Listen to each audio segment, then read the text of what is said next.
का पहला ट्रेलर देखा। किस प्रकार से ये फिल्म दूसरे फिल्म से आज तक यज्ञ में बनी है, उससे ये भिन्न है, अलग है, इसकी क्रिएटिविटी अलग है। ये क्यों है, वो कुछ पॉइंट्स मैं आज आपको बताऊंगा। इसके अलावा इस फिल्म के लिए जो इतने साल की मेहनत हुई है, वो जन जन तक पहुंचे, घर घर तक पहुंचे, और सारा ब्राह्मण परिवार तो देखे ही, किंतु हमारे ब्राह्मण परिवार के अलावा उनके रिश्तेदार, मित्र, हमारे मेहमान और वीआईपी भी इसे देख सके, इस प्रकार का सारा नेटवर्क पिछले 1 महीने की मेहनत के बाद खड़ा किया गया है, जिसकी भी विस्तृत जानकारी मैं आज आपके समक्ष रखूंगा। ये फिल्म द लाइट है, ये एनिमेटेड फिल्म है। आज तक यज्ञ में एनिमेटेड फिल्म बाबा के जीवन कहानी ऊपर नहीं बनी है, क्योंकि एनिमेशन ये बहुत ही अलग प्रकार का एक क्रिएशन है कंप्यूटर के द्वारा, और जो रियल फिल्म होती है जिसमें कैरेक्टर पार्ट प्ले करते हैं और हम उनका शूट करते हैं और दिखाते हैं, वो प्रोसेस और ये प्रोसेस में बहुत ही फर्क होता है। कल आपने देखा होगा, इसमें कोर्ट का सीन है।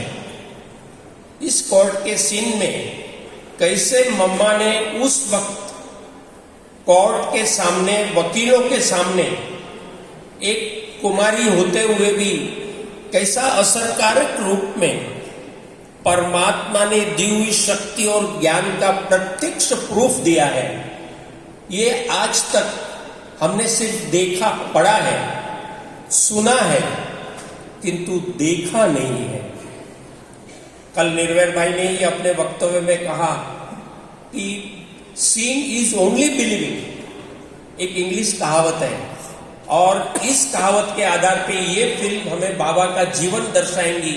तो किस प्रकार से हम बाबा की जीवन कहानी को समझ पाएंगे और लोगों को पता चलेगा ये ब्रह्मा कुमारी ईश्वरीय विश्वविद्यालय दिन दुनी और रात चौगुनी क्यों बढ़ रही है, क्योंकि इनके फाउंडेशन में परमात्मा के साथ ऐसे अनुभूतियां, ऐसी व्यक्ति है जिन्होंने फाउंडेशन में अपना सारा जीवन तो दिया, तमाम संपत्ति दे दी और अपना सभी कुछ सर्वस्व स्वाहा किया बहनों के आगे, और उन बहनों ने इस संस्था को आगे बढ़ाया। ये मेन इसका फाउंडेशन है संस्था का, जो आज तक लोगों के समक्ष इस रूप में नहीं आया है, जो लाने का हमने प्रयास किया हुआ है, मतलब सारी टीम ने प्रयास किया हुआ है। ये प्रोसेस करीब 8 साल से चल रहा था।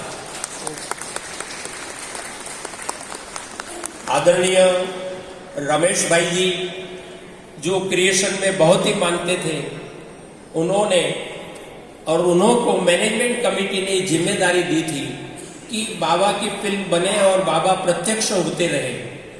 मैंने आगे भी यही बताया था कि उस वक्त रमेश भाई ने और मैं साथ में था, दारा सिंह के द्वारा एक एपिसोड बनाया भी था, किंतु दादियों ने रिजेक्ट कर दिया, बोला बाबा का डुप्लीकेट कभी भी नहीं बन सकता है।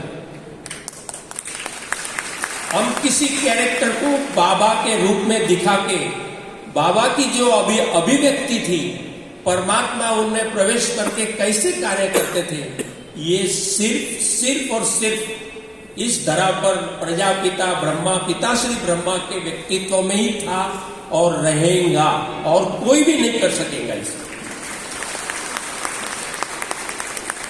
इस अभिव्यक्ति को मूर्त स्वरूप देने का इस फिल्म के द्वारा प्रयास किया गया है। आज एक और बात भी मैं यहाँ स्पष्ट करूंगा। अभी उषा बहन जी से मैं कह रहा था कि बहन, ये दूसरे फिल्मों से अलग है। ये जो हम दावा करते हैं उसके पीछे क्या मेन अर्थ, मेन सिद्धांत, मेन सपोर्ट क्या है।